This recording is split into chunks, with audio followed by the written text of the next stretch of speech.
आज घातांक नियम के विभिन्न नियमों पर आधारित प्रश्नों के बाद में आज हम संख्या पद्धति के घातांक में घातांक एवं करनी, आज हम लोग घातांक और करनी पर चर्चा करने वाले हैं। देखिएगा, सबसे पहले हम एक छोटी सी चर्चा आपके साथ करें। शब्द लगभग पिछले अपन ने देखा कि अपन लोग पीछे क्या बोल रहे थे, इसको यहां अगर बोलना होता था तो हम क्या कहते थे, इसको हमने कहा था अभी 4 की चौंच में 2 है, और फिर कहा था इसको एग्जैक्ट अपन लोग जो आगे क्लियर करने वाले हैं, आज यहां इसे क्लियर करने वाले अपन लोग। असल में ये क्या कहलाता है, यह करनी की फॉर्म होती है। जो रूट का निशान होता है वो करनी का रूप होता है, और ये जो करनी है वो यहां जो अंक आता है उतने श्रेणी की करनी होती है। यानी कि यह किसकी, 4 की 2 श्रेणी की करनी है। यानी कि ये 4 की 2 श्रेणी की करनी है। यानी कि यहां जो अंक आता है वो करनी को शो करता है और करनी की श्रेणी को शो करता है। यानी कि यह करनी तो है, लेकिन कितने श्रेणी की करनी है, रूट का निशान आते ही करनी फॉर्म बन जाएगी। करनी तो है, लेकिन कितने श्रेणी की करनी है वो यहां पे लिखा गया अंक बताएगा। अगर यहां 2 लिखा हो तो 2 श्रेणी की करनी है, अगर यहां 9 लिखा हो तो 9 श्रेणी की करनी है। तो हम लोग 2 प्रश्नों पर विचार करते हैं। एक तो विचार करते हैं करनी से घातांक में परिवर्तन, और एक करेंगे घातांक से करनी में परिवर्तन। सबसे पहले करनी है, यानी कि ऐसी फॉर्म मिलने वाली है, करनी है, ऐसी फॉर्म मिलने वाली है।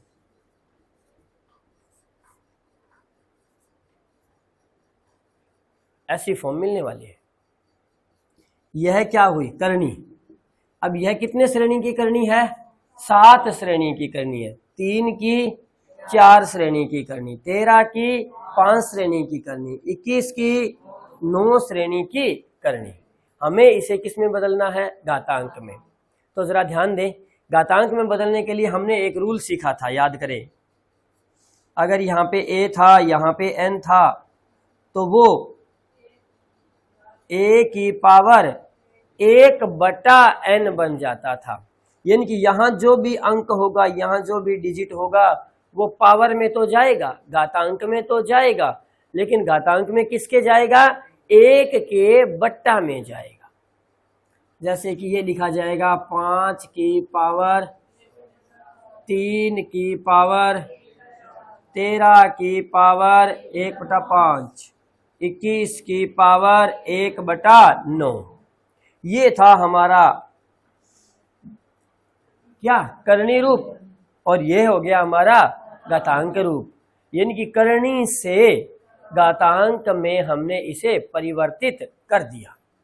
अब हम लोग लिख रहे हैं 5 की पावर 1/9, 7 की पावर 1/4, 21 की पावर 1/5, 17 की पावर 1/3। हमें इसे किस में बदलना है, करनी में बदलना है। तो करनी में बदलेंगे तो ये 1 का जो सिस्टम है वो खत्म हो जाएगा, केवल बटा में जो अंक है वो कहाँ आ जाएगा, श्रेणी में आ जाएगा, है ना। तो ये बनेगा √5 की 9 श्रेणी की करनी, 7 की 4 श्रेणी की करनी, 21 की 5 श्रेणी की करनी, और 17 की 3 श्रेणी की करनी। अभी हमने घातांक करनी से घातांक में परिवर्तन और घातांक से करनी में परिवर्तन देखा था। अभी हम लोग इसके आगे की बात पर जाएं कि क्या करनी की जो श्रेणी है वो फिक्स रहती है या परिवर्तित होती है। जैसे कि यह कितने श्रेणी की करनी है, 5 की 3 श्रेणी की करनी है। क्या हम इसे 6 श्रेणी की करनी में, 9 श्रेणी की करनी में, या 15 श्रेणी की करनी में, या 18 श्रेणी करनी में, किसी भी श्रेणी की करनी में बदल सकते हैं? जी हाँ, बदल सकते हैं। इसको बदलने के 2 तरीके हैं।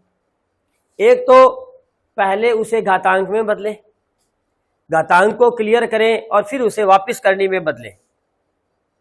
दूसरा तरीका रहेगा डायरेक्ट, जो कि शॉर्ट और स्वीट रहेगा। हम लोग उसी पर जाएंगे। क्या करना है, जैसे इसे बदलना है, मान लीजिएगा को कितने श्रेणी की, 9 श्रेणी की करनी में बदलना है।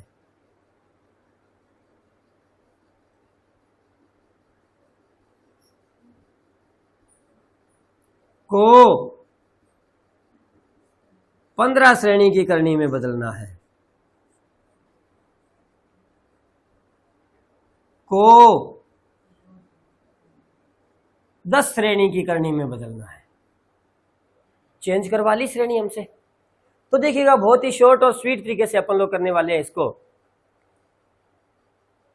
यूं मान के चलिएगा अभी सेकंडों में। कैसे देखिएगा, जो भी श्रेणी पूछेगा निश्चित रूप से इसका कोई ना कोई गुणज होगा, इसका कोई ना कोई गुणज होगा, यानी कि इसके पहाड़े में आएगा कहीं ना कहीं। आप देख सकते हैं जो भी पूछा है। आगे समझ में, तो हमारा रहेगा सॉल्यूशन का तरीका कि इसे किस से गुणा करूं कि 9 बन जाए, 3 से कर दिया। जब यहां आपने गुणा किया तो आप इसके प्रभाव को खत्म करने के लिए क्या करने वाले हैं कि फर्क ना पड़े, क्योंकि अगर आप सामान्यतः किसी से गुणा करते हैं और हाथों हाथ भाग दे देते हैं तो कोई फर्क नहीं पड़ता। कहीं अगर जोड़ते हैं, अगर वही संख्या हाथों हाथ वहीं घटा देते हैं तो कोई फर्क नहीं पड़ता। तो इसी से आपने क्या करना है, ऐसा कार्य कि आपने गुणा किया, एक एक्स्ट्रा काम तो कर दिया, लेकिन उसका फर्क ना पड़े, हमारा कार्य भी सिद्ध हो जाए। तो इसके लिए आप क्या करेंगे, जो ब्रैकेट के अंदर, जो करनी के अंदर जो संख्या दे रखी है उसकी पावर देखो कितनी है, कुछ नहीं है। इसका मतलब 1 है, आप उसे भी उसी संख्या से गुणा कर देंगे। यानी कि यहां तो किससे गुणा करेंगे, श्रेणी से, और अंदर किससे गुणा करेंगे, पावर से। जिस संख्या से बाहर गुणा कर रहे हैं उसी संख्या से आप घातांक को भी गुणा करेंगे। तो देखिए ये क्या बन रहा है आपके सामने, 9 5 की पावर 3, हमारा आंसर आ गया। अब आप इसे क्या कहेंगे, चाहे तो आप कह सकते हैं इसे 125 कितने श्रेणी की करनी है, 9 श्रेणी की करनी है। इसमें और इसमें अब कोई फर्क नहीं है, जो रिजल्ट इसका आना है वही रिजल्ट इसका आना है। केवल हमने क्या किया है, करनी की श्रेणी चेंज की है। यहां देखिए किससे गुणा करना पड़ेगा, 3 से। किससे करना पड़ेगा, 3 से कर दिया, और पावर भी 1 थी तो 3 से गुणा करके बना दी। क्या रिजल्ट आ गया, यहां किससे गुणा करना होगा, 5 से, तो पावर को भी 5 से। क्या बनेगा, 10 8 की पावर 5। एक छोटी सी चर्चा और, 13 की पावर 2 की श्रेणी 4 है, आपने इसे 12 श्रेणी में बदलना है। क्या करने वाले हैं, क्या करने वाले हैं, आप 12 बनाने के लिए इसे किससे गुणा करेंगे, 3 से, तो पावर को भी किससे करेंगे, 3 से। परिणाम स्वरूप 13 की पावर 6 की श्रेणी 12, हमें परिणाम प्राप्त हो गया। एक टाइप क्लियर हुआ। अब हम चलते हैं इसमें आगे की बात पर कि इसमें एक तो हमें श्रेणी चेंज करने की बात कर सकता है, जो कि हमने आप शेयर कर ली। एक हमें से क्या पूछ सकता है, करनी से घातांक में परिवर्तन या घातांक से करनी में परिवर्तन, वो अपन ने कर लिया।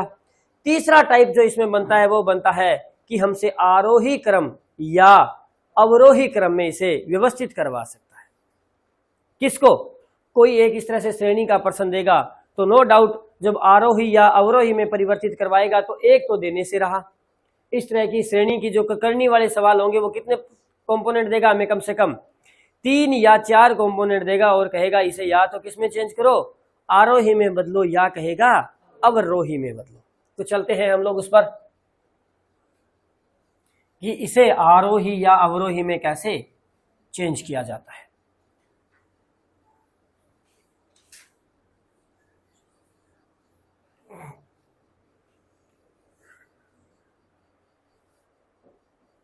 जैसे कि अपन लोग एक एग्जाम्पल ले रहे, एग्जाम्पल के माध्यम से समझते हैं। हमने लिया 2 की पावर 3, सॉरी यहां लिया 3 की ले लिया अपन लोगों ने 4 और इसको ले लिया 2। अब अपने से पूछा जाए कि इसे आप, मान लीजिए अपने को पूछा गया है कि इसे आप किस क्रम में व्यवस्थित करें? आरोही क्रम एवं बाद में अवरोही क्रम, यानी कि हमसे दोनों ही क्रम पूछ लिए। तो हमें प्रश्न को हल करके आरोही या अवरोही क्रम में बदलना है। आरोही या अवरोही क्रम में बदलने से पहले हम लोग 2 शब्दों पर विचार करते हैं कि ये आरोही कैसे लिखा जाता है और अवरोही क्रम कैसे लिखा जाता है। चलते चलते हमें एक बात तो पता है कि एक का मतलब होता है छोटे से बड़ा और एक का अर्थ होता है बड़े से छोटा। कई बार चलते चलते हमसे क्या हो जाता है, स्मृति से बात निकल जाती है कि बड़े से छोटा कौन होता है और छोटे से बड़ा कौन होता है। कई बार हम आरोही को छोटे से बड़ा कह देते हैं और कई बार हम अवरोही को छोटे से बड़ा कह देते हैं। तो देखिएगा, इसका कंसेप्ट क्लियर करने के लिए अपन लोग हमारे इर्द गिर्द के 2 उदाहरण लेते हैं। आरोही और अवरोही।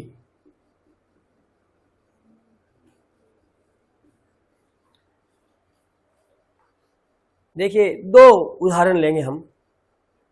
जैसे मान लीजिएगा कि एक तो इसी से मिलने वाला ही उदाहरण लेते हैं हम। 15 अगस्त, 26 जनवरी इत्यादि हमारे राष्ट्रीय पर्व जो भी हैं, उन राष्ट्रीय पर्व पे हमारे राजकीय कार्यालयों में या हम कहें भी हमारे घरों पर भी ऐसा आजकल जो है वो हमें छूट मिल गई है कि हम लोग तिरंगा जो है वो लगाते हैं हमारे घर पे। तो तिरंगा यहीं से समझिएगा, 2 बातें समझिएगा। तिरंगे को हम क्या कहते हैं? ध्वज कहते हैं। 2 शब्द जोड़ूंगा ध्वज के साथ, ये दोनों शब्द जोड़ूंगा। एक कहूंगा ध्वजारोहण और एक कहूंगा ध्वजा अवरोहण।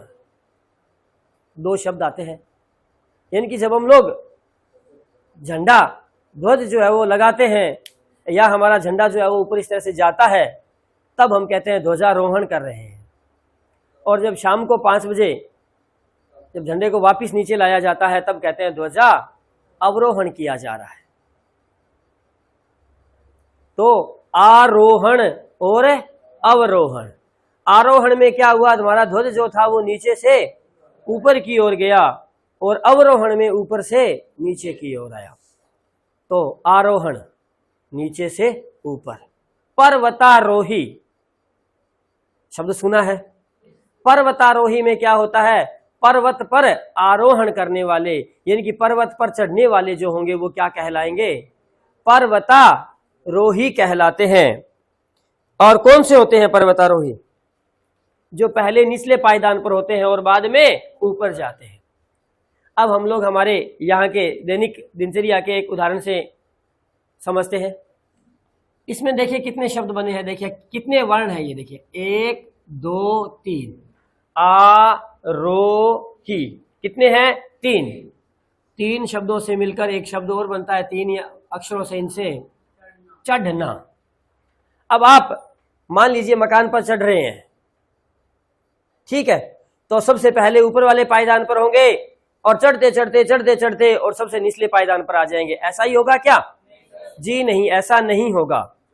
यानी कि चढ़ने का तात्पर्य जब लिया जाएगा तब आप सबसे पहले निचले पायदान पर होंगे और फिर आप उसके ऊपर चढ़ते जाएंगे, एक एक पायदान ऊपर बढ़ता जाएगा हमारा, और आज लास्ट में आप सबसे ऊपर के पायदान पर पहुंच जाएंगे। तो सबसे पहले आप कहां थे? सबसे निचले पायदान पर थे, 1 नंबर पायदान पर थे। फिर आप 10 नंबर पायदान, 12 नंबर पायदान पर पहुंच गए।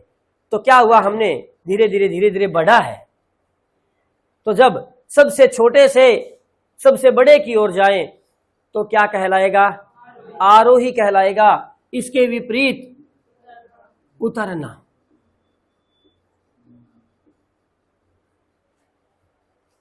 उतरेंगे तो कहां से? सबसे पहले ऊपरी पायदान पर होंगे, फिर चलते चलते लास्ट में निचले पायदान पर आएंगे। यानी कि सबसे पहले 10 नंबर पायदान पर होंगे और बाद में आप लास्ट में 1 नंबर पायदान पर, बाद में 0 पर आ जाएंगे। तो सबसे बड़ी संख्या से नीचे की ओर आना, सबसे छोटी की ओर आना क्या कहलाता है? अवरोही कहलाता है। और सबसे छोटी से सबसे बड़ी की ओर जाना जो है वो कहलाता है आरोही। तो हमें इसको इसी तरह से आरोही और अवरोही क्रम में व्यवस्थित करना है।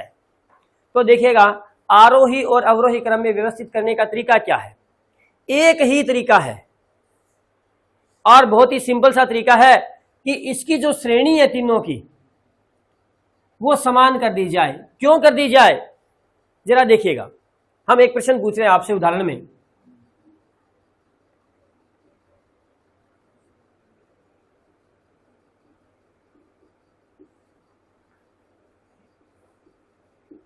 ये क्या कहना चाह रहा है, आप समझ पा रहे हैं इसे? ये कह रहा है 64 का घनमूल तीसरा मूल, ये कह रहा है 215 का घनमूल तीसरा मूल, ये कह रहा है 216 का, और ये कह रहा है 8 का घनमूल, है ना। यानी कि सबका एक जैसा मूल है, तीनों का घनमूल है। तो जरा बताएं कि 64 का घनमूल क्या होगा? 4। 216 का घनमूल क्या होगा? 6। और 8 का घनमूल क्या होगा? यहां से आपने एक चीज देखी होगी, एक चीज पकड़िएगा कि सबका मूल समान था।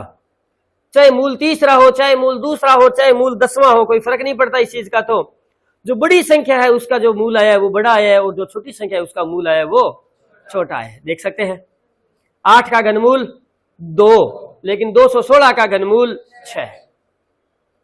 8 और 216 में 216 बड़ी थी तो घनमूल बड़ा है। यानी कि अगर एक जैसा मूल निकाला जाए, चाहे सबका तीसरा मूल निकाले और चाहे सबका 13वां मूल निकाले, बड़ी संख्या है उसका 13वां मूल बड़ा होगा और छोटी संख्या है उसका 13वां मूल छोटा होगा। बनी बात है। तो हम लोग क्या करेंगे, इस उदाहरण का सहारा लेकर हम लोग इसे हल करते हैं। सबकी श्रेणी कितनी कितनी है? अलग अलग है। हम इसे समान श्रेणी में बदलेंगे।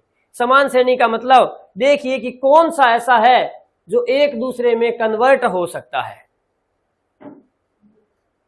क्या मैं यहां पे थोड़ा सा वापस चेंज कर दूं?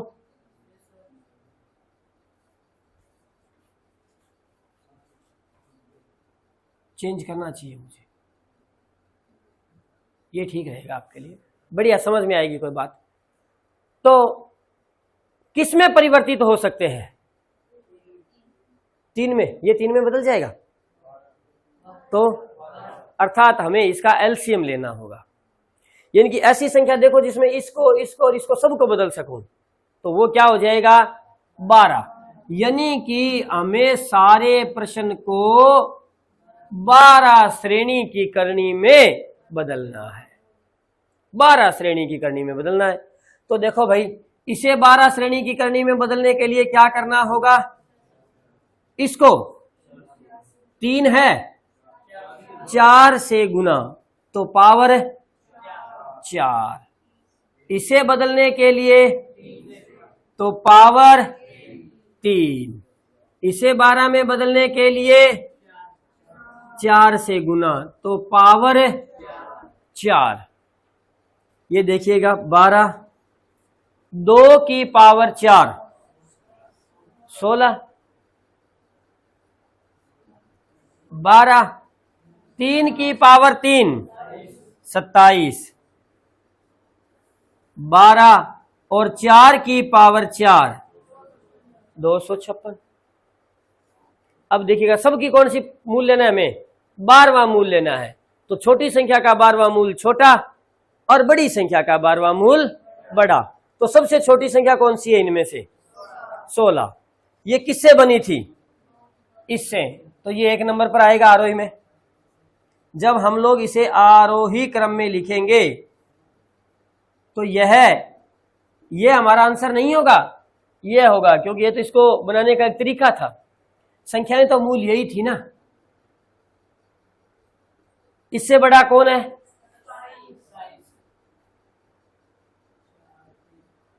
इससे बड़ा कौन है?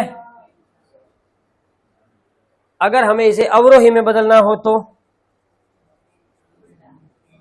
वापिस लिख देंगे 1, 2 और 3। चलिए एक प्रश्न हम इसका और करते हैं।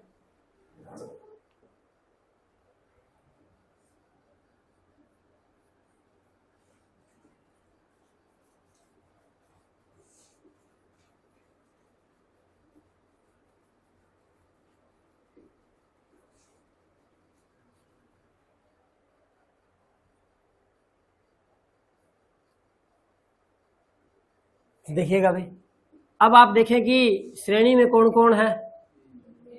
3, 3 और 2 है। तो देखिए 3, 3 और 2 का एलसीएम 6 आएगा। यानी कि हमें इस पूरे प्रश्न को किस श्रेणी में बदलना होगा? 6 श्रेणी में बदलना होगा। तो वापिस लिख दिया।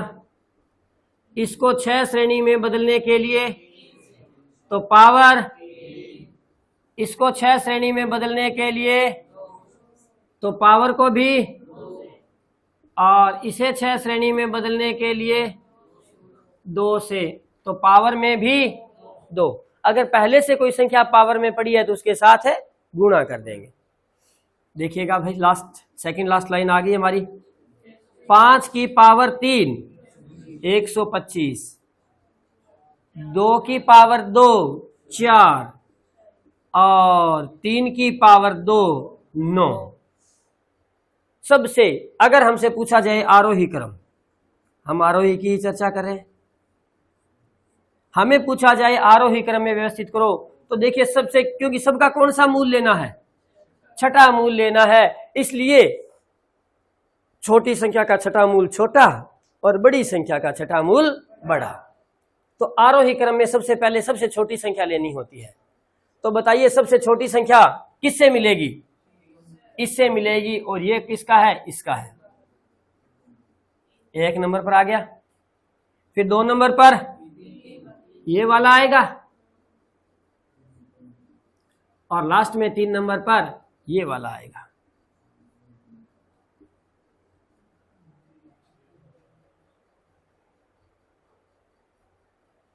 एक सवाल और करेंगे अपन लोग इसका।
चलो,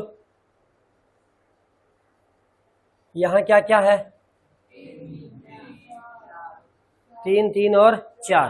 अगर यही 3 हो जाता तो सेम हो जाता, फिर हमें कुछ भी करने की जरूरत है नहीं थी। छोटा है उसका मूल छोटा और बड़ा है उसका मूल बड़ा, लेकिन अब करना पड़ेगा। 3 3 और 4, तो लघुत्तम क्या आएगा 12। हमें इसे 12 श्रेणी में बदलना होगा। बदलिए इसे 12 श्रेणी में। हाँ जी 4 से, तो 2 की पावर 4। बदलिए इसे 12 श्रेणी में।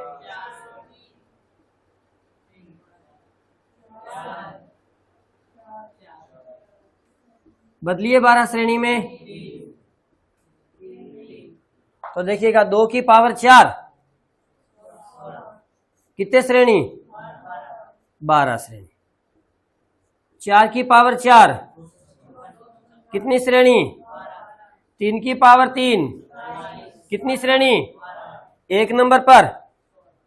आरोही की बात करें अगर तो, और 2 नंबर पर 3 नंबर पर, ये 1 नंबर पर आएगा, फिर ये 2 पर आ जाएगा और ये 3 पर आ जाएगा।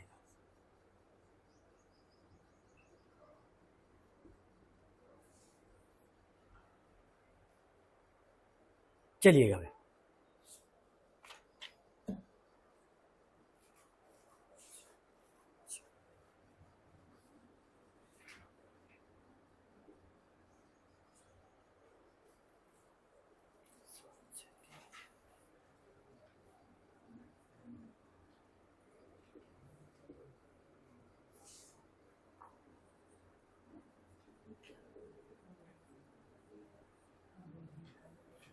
अब हम बात करते हैं कि इसे कौन से क्रम में व्यवस्थित करना है। हमें अवरोही क्रम में व्यवस्थित करना है, यानी कि सबसे पहले घातांक बराबर करनी है, सॉरी श्रेणी बराबर करनी है, और फिर घातांक को हल कर लेना है।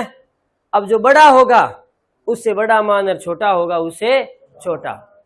तो अवरोही में सबसे पहले बड़ी संख्या लेनी होगी और लास्ट में सबसे छोटी संख्या लेनी होगी। हमें इसे अवरोही में व्यवस्थित करना है, तो देखते हैं कि हमें कितनी श्रेणी की करनी चाहिएगी, क्योंकि इन सब का जो एलसीएम आता है वो 12 आता है और हमें इसकी 12 श्रेणी की करनी चाहिए।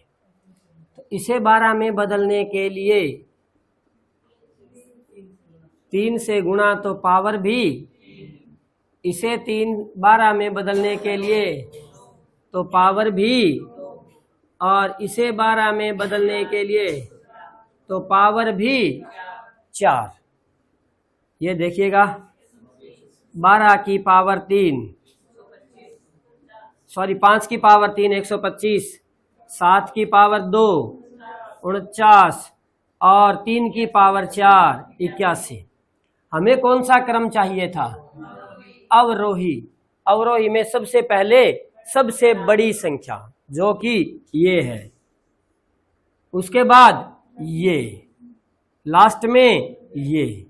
तो हमारा जो अवरोही क्रम हो गया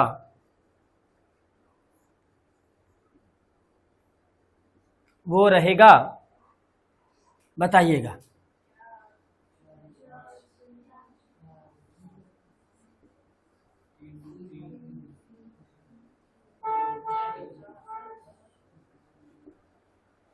यहाँ एक बात हम आपसे और चर्चा करना चाहेंगे। मान लीजिएगा कि कोई 2 कंपोनेंट समान आ जाते, मान लीजिएगा कि ये भी 125 आ गया और किसी ना किसी विधि से करते ये भी 125 ही आ जाता, तो फिर हम आरोही अवरोही में कैसे लिखते, जिस क्रम में लिखते वो लगा देते, लेकिन बीच में क्या निशान लगा देते, बराबर का निशान लगा देते। ये दोनों बराबर है, बड़े वाले होते तो पहले यहां लगा देते और छोटे वाले होते तो यहां लगा देते। बीच में क्या निशान लगा देते हम लोग, बराबर का निशान लगा देते। चलिए अब हम लोग घातांक तथा करणी से संबंधित कुछ प्रश्नों पर विचार कर रहे हैं।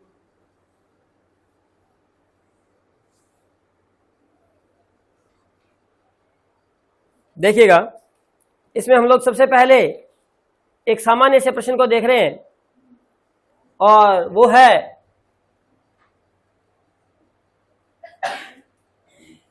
इक्कीस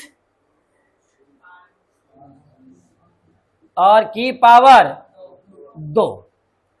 हमें पूछा जा रहा है कि आप इसे घातांक के रूप में लिखिएगा। देखिएगा 2 प्रश्न सेम है, पहला और दूसरा। तो पहला हम कर रहे हैं, इसे घातांक के रूप में लिखना है, तो बताइएगा कि ये कहाँ जाएगा। ये करनी फॉर्म में है, इसे जब घातांक में बदलेंगे तो उसकी पावर कितनी कर दी जाएगी, ये जो 5 है वो 1/5 हो जाएगा, और दोनों घातांक आपस में गुना हो जाते हैं, तो 21 की पावर 2/5 बन जाएगा। क्वेश्चन नंबर 2 क्या कह रहा है हमें,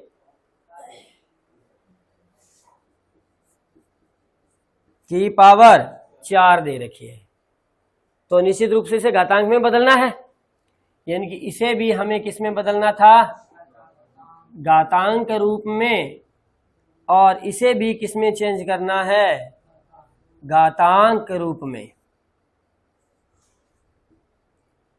तो आप इसे चेंज करेंगे। आगे बढ़ते हैं, प्रश्न नंबर 3 कह रहा है हमें 61 और उसकी कितनी श्रेणी की करनी दे रखी है, 3 की दे रखी है, और हमसे 6 श्रेणी में पूछा है, 6 श्रेणी में पूछा है।